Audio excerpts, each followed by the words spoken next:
Alors oui, c'est joli, c'est beau, ça sent bon. Par contre, attention si vous en mettez régulièrement dans vos massifs ou alors une trop grosse couche. Je parle bien évidemment des écorces de pin. Attention car ça risque tout simplement de tuer vos plantes.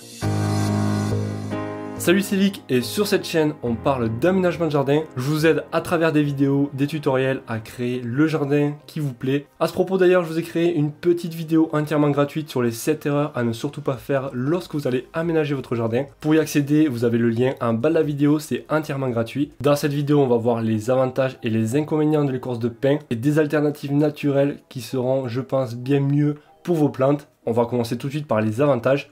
Donc le premier, ça va être que c'est esthétique, plutôt joli, donc les écorces de pin, on va pas le nier, c'est quand même plus beau que de l'herbe tondue par exemple. Comme paillage, donc ça fera très bien, ça mettra bien en valeur aussi les végétaux. Un avantage aussi, que l'on peut compter aussi comme inconvénient, ça va être qu'il se décompose lentement, environ 5 ans, donc vous ne serez pas obligé chaque année de devoir en remettre à chaque fois. Ça va permettre aussi de garder l'humidité, du moins ça va garder l'humidité au niveau des racines, comme ça fait paillage et le soleil donc aura plus de mal à absorber l'humidité. Ça aussi c'est bien connu, donc ça va empêcher les adventices de pousser. Les adventices donc ce sont les mauvaises herbes. Si vous en mettez un paillage assez conséquent de 5 cm minimum, ça évitera donc d'avoir tout simplement à devoir désherber à chaque fois. Et ça facilitera le désherbage donc s'il y a quelques mauvaises herbes qui poussent. J'ai noté aussi que ça résiste au vent fort.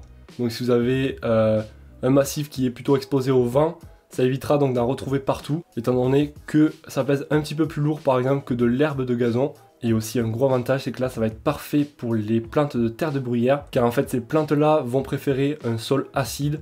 Je parle bien entendu par exemple des érables du Japon, de la bruyère, des camélias, etc. Et ça c'est le genre de plantes qui aiment bien les sols entre 4 et 6. Et pour rappel, donc un sol neutre, ça sera un sol au niveau, du moins avec un pH approximatif de 7. Mais cependant, il y a des inconvénients, car sinon je ferai pas une vidéo là-dessus. Le premier, donc on vient de voir son avantage, son inconvénient, donc ça va venir acidifier le sol. Donc pour certaines plantes, il ne sera pas, du moins elles ne seront pas du tout adaptées. Elles vont tout simplement peut-être venir asphyxier le sol, car les écorces de pin en fait ont un pH compris entre 4 et 7. Donc c'est plutôt acidifiant. Et c'est bien connu, donc les conifères c'est acide.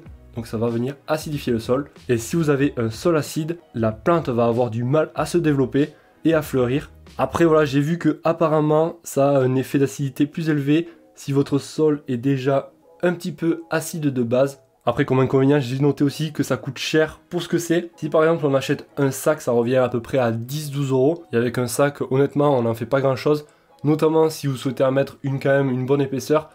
Si vous en mettez juste 1 cm, ça va vraiment servir à rien. Ça va pas servir à grand chose à part peut-être décorer. Et j'ai envie de vous dire, comparé à des copeaux de bois ou du BRF, donc qui est des branches broyées, là le prix est beaucoup moins élevé donc pour ce genre de choses, étant donné qu'on va pouvoir aller le chercher en vrac directement avec une remorque par exemple. Et le dernier inconvénient que j'ai noté, c'est que ça se décompose lentement, donc ça va pas venir améliorer le sol directement.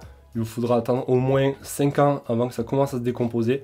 Donc d'un côté c'est un avantage et de l'autre côté c'est un inconvénient pour vos plantes, étant donné que ça n'apportera pas donc des nutriments directement dans les années à venir. Je vais quand même vous proposer quelques alternatives, à savoir les paillages organiques. On retrouvera comme paillage donc le broyat de branches comme je vous ai dit, les copeaux de bois. On pourra pourquoi pas mettre à la place des feuilles mortes.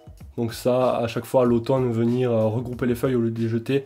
Et vous en faites un paillage. Mettre de l'herbe de gazon, j'ai fait donc une petite vidéo là-dessus d'ailleurs qui s'affiche juste ici si vous souhaitez la visionner. Et j'ai une deuxième vidéo aussi qui va fortement vous intéresser si jamais vous souhaitez en savoir plus sur les paillages organiques. Elle s'affiche aussi par ici. Ça va être donc je crois 7 paillages, il me semble que c'est. Voilà, donc je vous laisse regarder cette vidéo, elle vous apportera beaucoup plus de détails. Voilà, donc on arrive vers la fin de cette vidéo. N'oubliez pas de vous inscrire pour recevoir la petite vidéo gratuite. Et aussi pour vous inscrire donc à la newsletter. Je vous envoie quelques mails inédits sur l'aménagement de jardin. Ça se passe dans la description de cette vidéo. Et moi je vous souhaite de passer une excellente journée, soirée. On n'oublie pas le petit pouce bleu, je vous en remercie. Et moi je vous dis à la prochaine. Ciao ciao.